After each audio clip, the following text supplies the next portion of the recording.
Please do subscribe to Prajabheri News Channel. నమస్కారం, నా పేరు రాఘవేంద్ర, నిజామాబాద్ స్వతంత్ర అభ్యర్థి, MLA, MP contestant candidate. Nizamabad జిల్లా ప్రజలకు నేను చాలా మటుకు రాఘవేంద్ర అంటే తెలుసు. మరి నేను మున్సిపల్ కార్పొరేషన్లో ఎన్నికల్లో నేను పోటీ చేయడానికి సిద్ధంగా ఉన్నాను.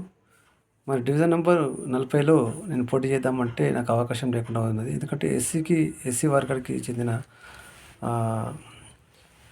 అక్కడ అభ్యర్థులను నిలబడాలని మనకు నోటిఫికేషన్లో వచ్చింది. కాబట్టి మరి అక్కడ ఎస్సీ క్యాండిడేటే పోటీ చేయబడుతుంది.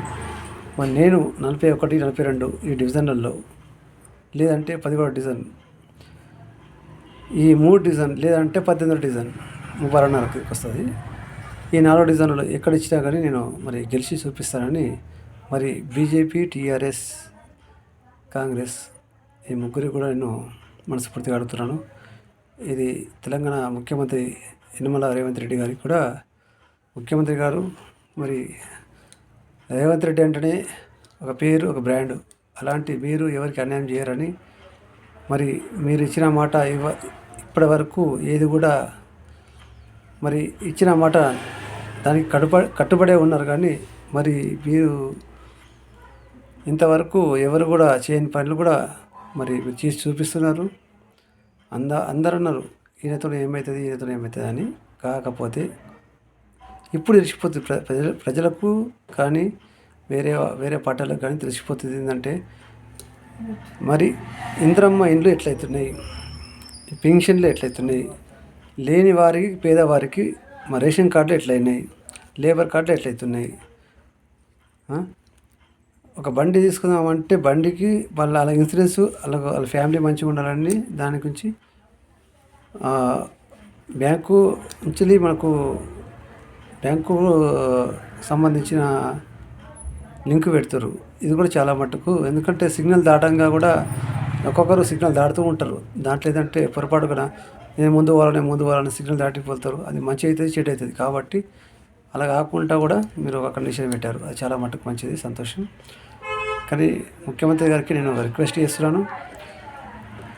నేను ఎమ్మెల్యేగా, ఎంపీగా ఓడిపోయినా కానీ నేను ఓట్లు అమ్ముకోలేను సార్. అది మీకు కూడా తెలుసు. ఆర్మూర్లో మన ఇద్దరం మాట్లాడినాం, మీరు మేము. ఎందుకంటే ఎంపీ స్థాయిలో నేను ఒక ఇండిపెండెంట్గా నేనున్నా.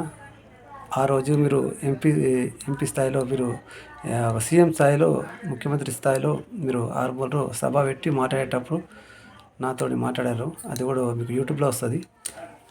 అందుకోసమే సార్ నేను చెప్తున్నా, ఒకటే విధంగా చెప్తున్నాను.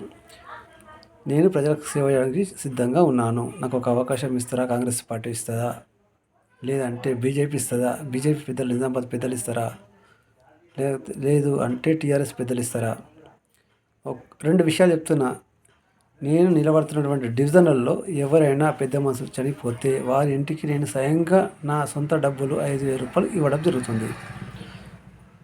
అదే కాకుండా ఎవరైనా ఆడపిల్లల లగ్గాలైతే మాత్రం, మ్యారేజ్లు అయితే మాత్రం ఆ ఇంటికి తీసుకుపోయి 5,000 రూపాయలు ఇవ్వడం అవుతుంది ఆడపిల్లల లగ్గాలకు. ఇది మీకు నచ్చితే పెద్దలకు, ముఖ్యమంత్రి గారికి షేర్ చేయండి, ఇది లైక్ చేయండి. నేను 2 వాగ్దానాలు చేస్తున్నాను.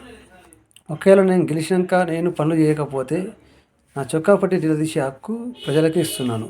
ఇది మనస్ఫూర్తిగా, దైవసాక్షిగా చెప్తున్నాను. Thank you. జై హింద్.